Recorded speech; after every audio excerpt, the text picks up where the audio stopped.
Jika tidak ada Israel, Amerika tetap harus buat Israel untuk melindungi American interest. Apa sih interestnya Amerika? Interest Amerika adalah mengendalikan energi negara-negara Arab, mengendalikan minyak bumi dan gas negara-negara Arab. Amerika harus menciptakan Israel. Biaya 3 triliun dolar atau 3.000 billion dolar, atau kalau APBN Indonesia saat ini 150 billion membangun Israel yang hanya sebesar Pulau Madura, investasinya 20 kali APBN Indonesia sekarang ini. Ini anggaran mulai di tahun 1980-an. Semua ini adalah bagian dari petrodolar Amerika yang melepas jaminan emas sebagai underlying cetak dolar. Menjadi underlyingnya oil atau minyak di Timur Tengah, negara Israel, industrial military complex, dan hutang negara pihak ketiga. Ini semua terjadi di zaman Nixon di tahun 1971. Setelah momen inilah Amerika menjadi negara superpower dengan menciptakan common enemy atau musuh bersama adalah USSR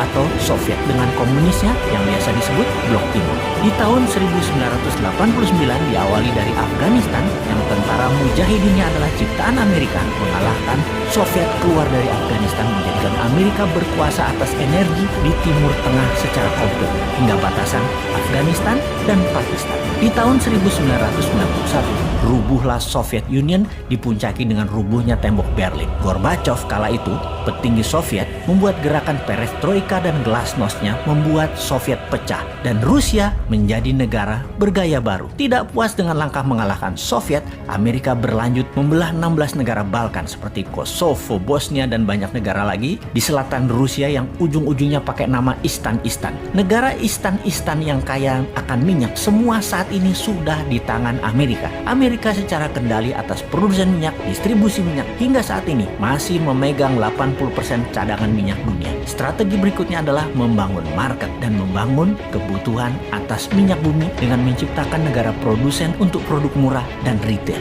Negara itu yang dilirik adalah Tiongkok. Tahun 1984, Ronald Reagan dan Deng Xiaoping menandatangani treaty atau perjanjian penting di mana Amerika akan invest dengan nilai yang sangat besar hingga 1 triliun dolar dengan mensyaratkan demokrasi masuk Tiongkok. Deng Xiaoping mengambil keputusan berani akan mengadopsi demokrasi dalam kurun waktu 40 tahun sejak perjanjian tahun 80-an itu. Di mana kira-kira tahun 2020 inilah harusnya Tiongkok sudah menggunakan prinsip demokrasi di beberapa pemilihan kepala daerah. Oke, kita lompati sebentar. Yang didemokratisasi oleh Xi Jinping saat ini adalah demokratisasi talent. Oke, apa itu demokrasi talent? Kita bahas di lain kesempatan ya. Sebentar, kita kembali ke serangan tidak berperi kemanusiaan di ujung Ramadan dari pasukan Israel yang sejauh ini Amerika menganggap tidak masalah, di mana seluruh dunia tidak perlu beragama Islam untuk mengatakan apa yang Israel lakukan terhadap jamaah di Masjid Al-Aqsa adalah tindakan inhumanity atau tindakan biadab, tidak berperi kemanusiaan. Kita, kaum Newman, menentang semua tindakan tidak berperi kemanusiaan tersebut dan melawan.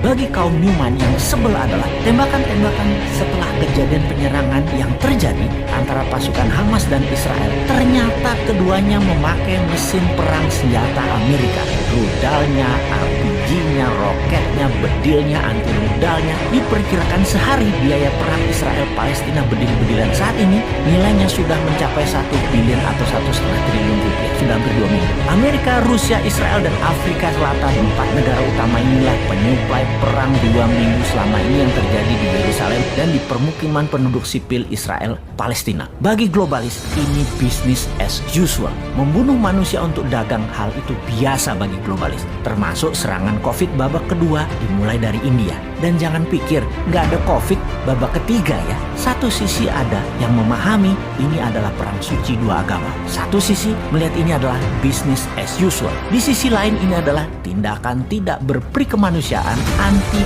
pro-life. Di sisi lain banyak bingung, wondering what happened seperti negara tetangga. Sehingga keputusannya salah terus untuk kemajuan bangsa dan negaranya yang dikelolanya.